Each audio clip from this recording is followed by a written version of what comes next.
is something that is transformational, and I'll be able to look back on this and be so grateful for this opportunity that I've had to be able to serve in Congress. Thank you so much. I appreciate the chance to be here. Thank you very much. Thank you. Would anybody have a question? Michael, Susan, yes. Brad, please. Yeah, one for you too. If you could, did either of you say you're donating how much?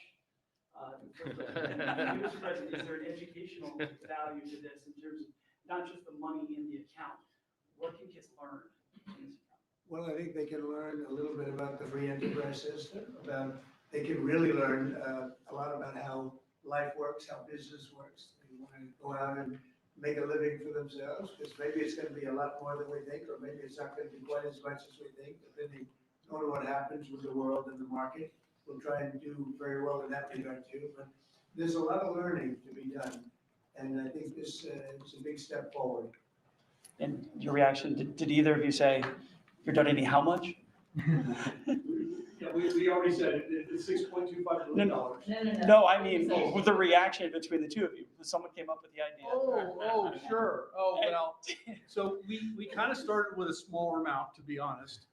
And we started talking about Texas only at the beginning. And adopting the state of Texas. Right. And then we thought about it some more, and we thought Got pretty excited about the idea. Yep, and we went back and forth, and as we do on these things, and we got ended more up and more excited. And next thing you know, this is where we ended up.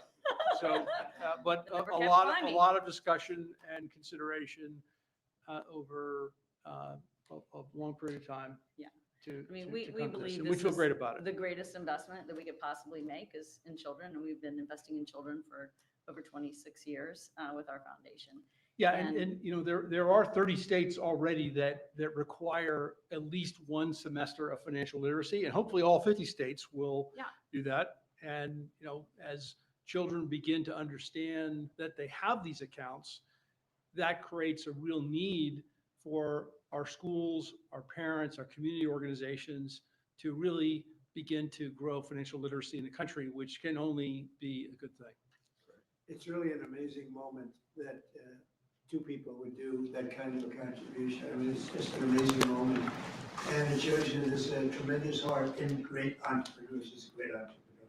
They're both great entrepreneurs, because he probably wouldn't have done it without you, to be honest. That's the way it often works. And I know this relationship so well.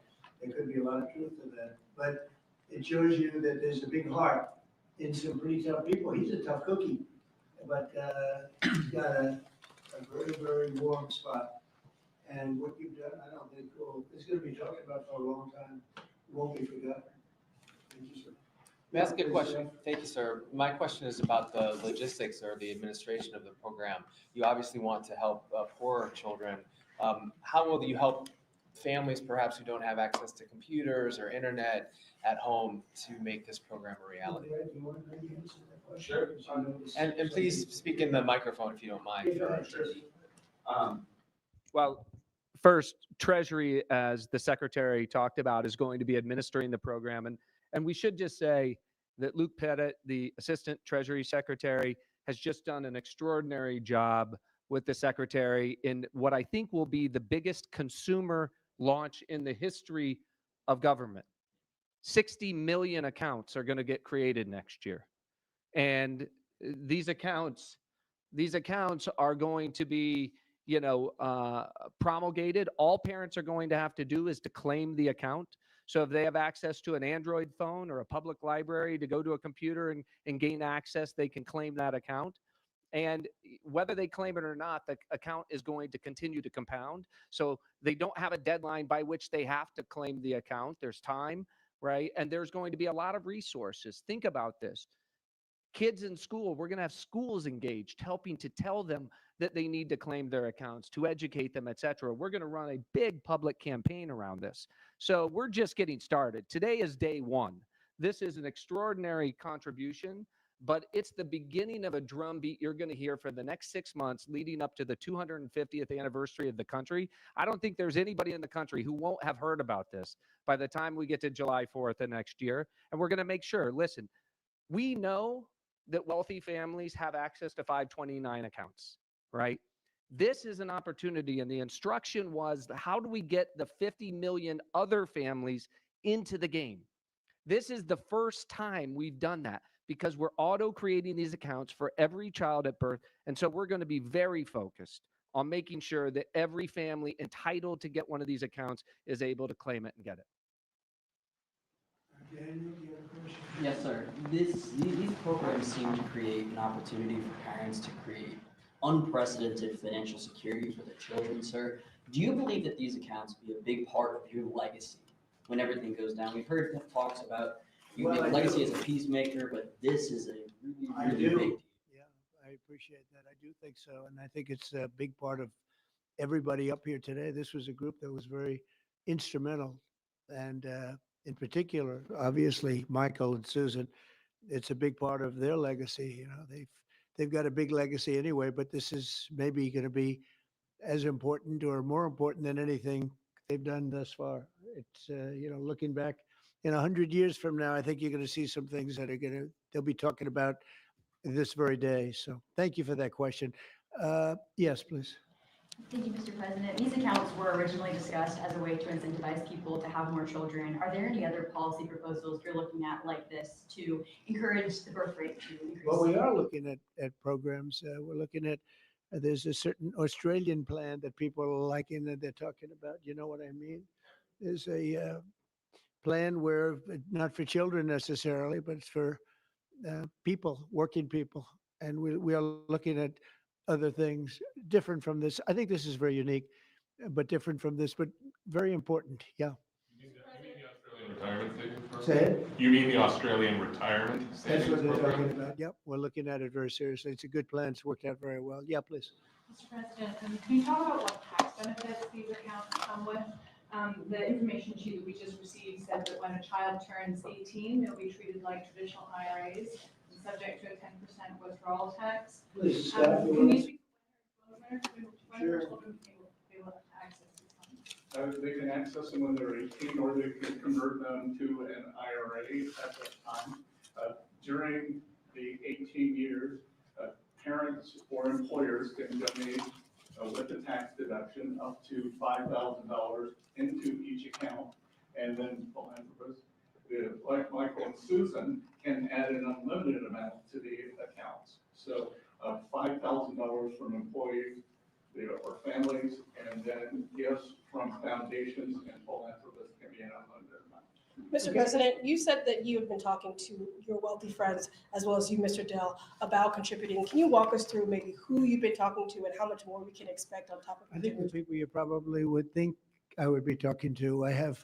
There's a group of people out there that have been very successful, and we've already started talking to. We're doing ballrooms, we're doing arcs, we have a thing that's being planned that's going to be a great tribute to the country, as you know. You probably heard about it. The arc that we're looking at by the bridge near Arlington, there's going to be something. We're doing some other things for Washington itself and for the country itself. But a lot of the people that have, gone in and done a real job with that.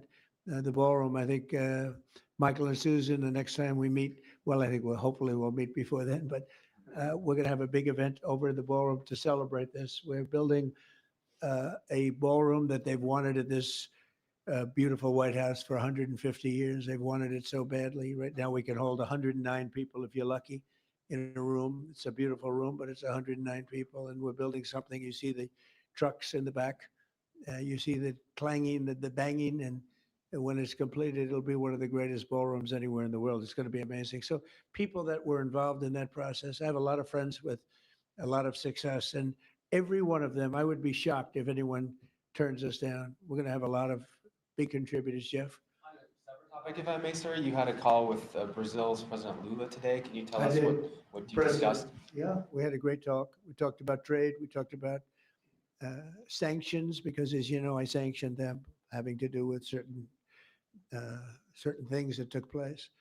But we had a very good talk. I like him. Very good. We had some good meetings, as you know, but we had a very good talk today. Yes, I did. You also pardoned the former president of Honduras, and he was released from prison I yesterday. did. Well, he was the president, and they had some drugs being sold in their country, and because he was the president, they went after him. That was a Biden horrible witch hunt, which was, a lot of people in Honduras asked me to do that, and I did it. I feel very good about it. If you have some drug dealers in your country and you're the president, you don't necessarily put the president in jail for 45 years. That was a Biden-inspired witch hunt. Did his letter impact your decision on Yeah, that, sir, please, from go ahead. Mr. Stone? Thank you so much, Mr. President. Your decisions, recent decisions to Syria, renewed many hopes for the Syrian people. And now the minorities in Syria, like Kurds, Christians, and Jews, they want help, U.S. help them have some sort of autonomy and their rights being protected in Yeah, Syria. How well, do you we're going to view- give them help, and I think Syria's come a long way. The new leader of Syria was here, as you know, 3 weeks ago, and he was really into making that country, bringing the country around. Not an easy job, not an easy job. It's centuries of problems, but I think he's going to do a good job. I mean, I have a lot of confidence in him. Yeah, please. Mr. President, Mr. President. In the broader context of the economy with these childhood investments, we just saw the biggest Black Friday in history, up 4.1% from last year, $26 billion. Hasn't told me about that. We also saw that they're going to spend $1 trillion on Christmas this year. $1 trillion. Yeah. Increasing 4.1%. 25 states, gas is below $3, a handful below $2.50 and getting better. Energy policy matters. The I economy like this matters. guy. And timing matters. Who are you with? Real American Voice. That's what I heard. That's what But I timing like you very matters. much. Keep talking. So if you invest with these children now, the economy is better. The economy is better for the children, right? We're in a pretty good spot right now. Sure.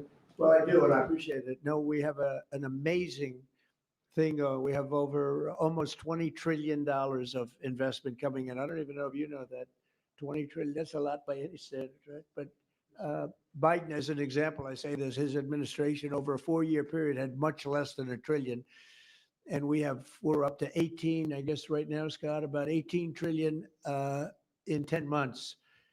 And there's never been a country, China, no country has ever done anything even close to that. Even if you figure 20% of that, no country's done 20%. And it's because of tariffs and I think because of November 5th, the election day. But we have now under construction, I guarantee you're expanding a lot of your different places, right, for Dell. But we have places like that. We have car companies. We have AI coming in at levels. Nobody's ever seen anything like it. It's amazing. And all of these places, hundreds and hundreds of plants, thousands, they're going to be opening, and they're going to be producing a lot of success, a lot of jobs. And I say it all the time. The king of Saudi Arabia said to me a year ago, he said, 1 year ago, your country was dead. And now you've got the hottest country anywhere in the world. And that's what we have. And it's one of the reasons Michael's able to do this. It's one of the reasons I'm able to be here and, having really run a very successful campaign. We won all 7 swing states. We won the popular vote by millions. We won the districts. I'll tell you, the district vote is the most impressive. 2,750 compared to 550. That's some difference. And we just had a tremendous election and a tremendous vote of confidence. And thank you very much for that question. Thank you. Mr. President, if nothing for lawmakers, they go extend immigration, extend subsidies. Will you make a deal with Democrats? Mr. President, will you make a deal with Democrats on ACA subsidies? Thank you. I like to end with that question. Expand the travel ban, Mr. President.